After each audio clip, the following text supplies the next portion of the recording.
Well, between schoolwork, homework, tests, anxiety, and after-school activities, kids can easily get super stressed out. Especially as they're getting back in the swing of things, going back to school. So big question is, how can you help reduce your child's anxiety and stress? Well, Prairie St. John's therapist Emily Cole Hansen is here to tell us about that.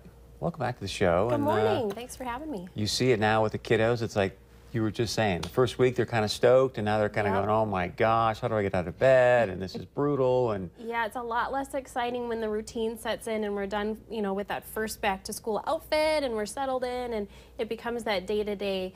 It's a big transition from having a really great, fun, busy summer to going back into school and activities and sports and clubs. And that transition routine can be really tough for some kids. Most common thing I'm seeing right now is people getting back on that sleep schedule and turning off the technology at night so we can sleep.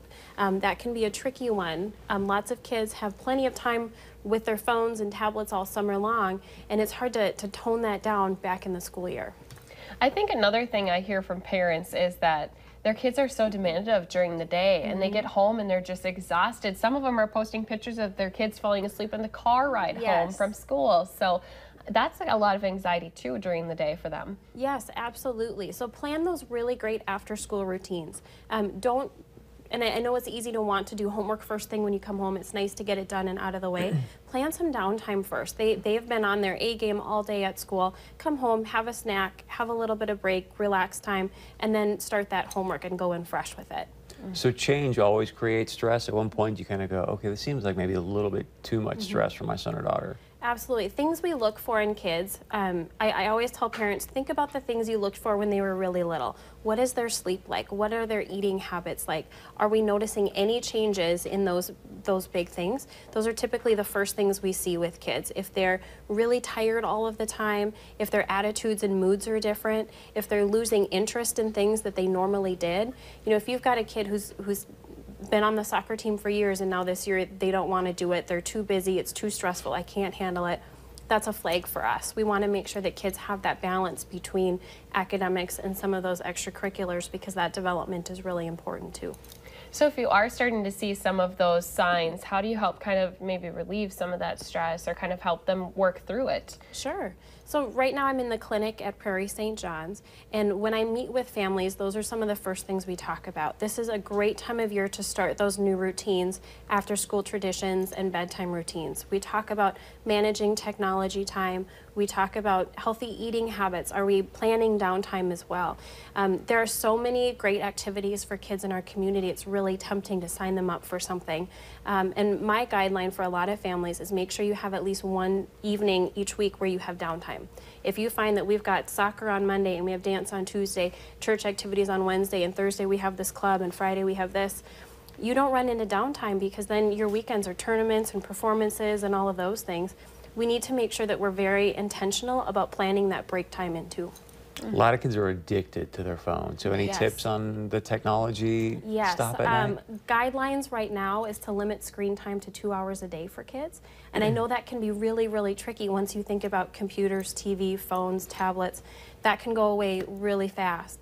There are some great apps that you can put into place that will turn your electronics off after a certain amount of time, and it takes the pressure off of parents and it takes pressure off of kids of managing the time and watching that clock.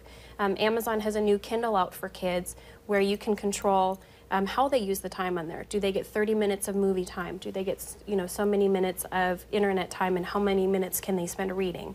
And you can skew that. If I want my kid to use their tablet for unlimited reading time, great. But then if they're watching movies, maybe they get less time. Now, is that an app you download, or how do I go? It's the kids Kindle for Amazon, and it comes with a really sturdy case if you get the higher level, and then if you buy the one that has that case, they will replace it if anything happens to it, which I think is pretty neat too for parents, because things happen when you have some of those fun toys sometimes. And as much as it is observing your child, I think it's also all about talking to them, asking them how things are going, asking them about their day, and then kind of adjusting to what they're saying. Yes, absolutely. I think having that parent and child engagement is incredibly important. And sometimes it's hard for us as parents to model when do we put that technology down too. Having that time for family dinners can be really tricky, but again, incredibly important. And maybe some of the rules are nobody brings that to the table? Or how do we spend time with that afterwards? Good stuff. Anything else you want to add?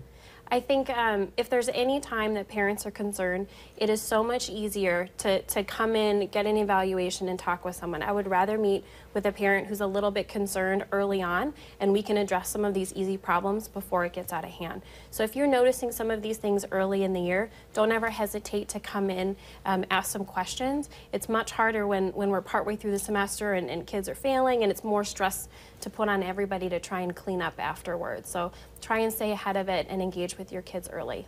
And I think it gives the parents too a little bit less of their own anxiety when your kids are succeeding and doing well too. Absolutely. I think we all feel that pressure on ourselves, especially when you see it on Facebook and whose kids are doing well and who won a trophy and who did this, and sometimes that break is nice for us to just be with our own kids and enjoy them as they are. So how do we get a hold of you? Sure. I'm at the clinic at Prairie St. John's, and the number is 701-478-7800. Good stuff. I'll call myself. That's the trick Or question. just Google, Yeah. Prairie St. Yeah. John. So great stuff. We appreciate it. Thank you so much. All right, stay with us. We're going to wrap things up right after this.